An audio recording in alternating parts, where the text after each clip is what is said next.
আসসালামু আলাইকুম ওয়া রাহমাতুল্লাহি ওয়া বারাকাতুহু। সম্মানিত হাজিরিন, ভাই দোস্ত বুজুর্গ, আজকে ভারাক্রান্ত হৃদয়ে আপনাদের সামনে উপস্থিত হয়েছি। আল্লাহ তাআলার মেহেরবানিতে আজ থেকে প্রায় 100 বছর আগে আমাদের দাওয়াত তাবলীগের মেহনত হযরত উলামায়ে ইকরামের তত্ত্বাবধানে শুরু হয়েছিল। দীর্ঘদিন পর্যন্ত উলামায়ে ইকরামের তত্ত্বাবধানে দাওয়াত তাবলীগের মেহনত চলে আসতেছে। ইতিমধ্যে আমরা দেখতেছি আমাদের দাওয়াত তাবলীগের মেহনতের ভিতরে কিছু আগাছা হয়েছে। যদি আমরা দূর করতে না পারি, তাহলে আমাদের যে ইমানি আন্দোলন পুরো বিশ্বব্যাপী মানুষকে হেদায়েতের প্রতি নিয়ে আসার জন্য যে আন্দোলন শুরু হয়েছিল, এই আন্দোলন এক সময় শেষ হয়ে যাবে। ভাইরা আমার, আমাদেরকে সকলে সচেষ্ট হতে হবে এবং ক্ষেতের মধ্যে যখন আগাছা হয়, ক্ষেত পরিষ্কার করলে ক্ষেতটা সুন্দর হয়। তাবলীগের মেহনত উলামায়ে ইকরামের তত্ত্বাবধানে শুরু হয়েছিল।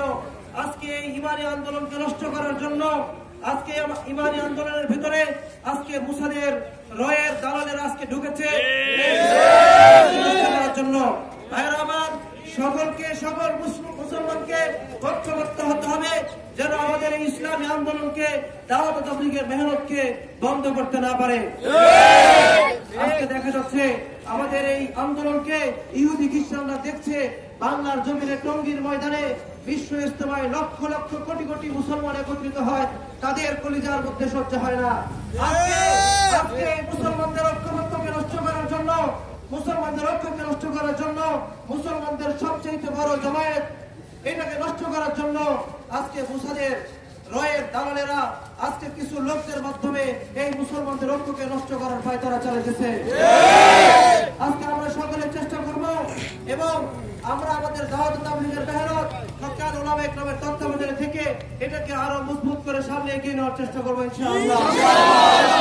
এই সাত পন্থীদের এই বাংলার জমিনে ইস্তেমা করে দেওয়া হবে না। পন্থীরা এই বাংলার জমিনে কোন ধরনের দাওয়াত তাবলীগের মেহনতের নামে কোনো কাজ করার সুযোগ পাবে না।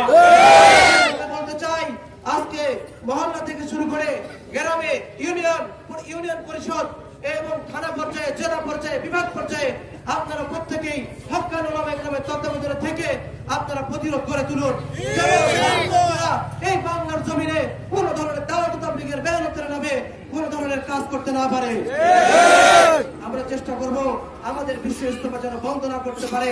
সমস্ত অপতৎপরতা দূর করিয়ে এবং রাষ্ট্রের যারা জিম্মাদার আছে তাদের মাধ্যমে এই ধরনের আগাছাগুলোকে আমরা এই দেশ থেকে বিতাড়িত করার চেষ্টা করব।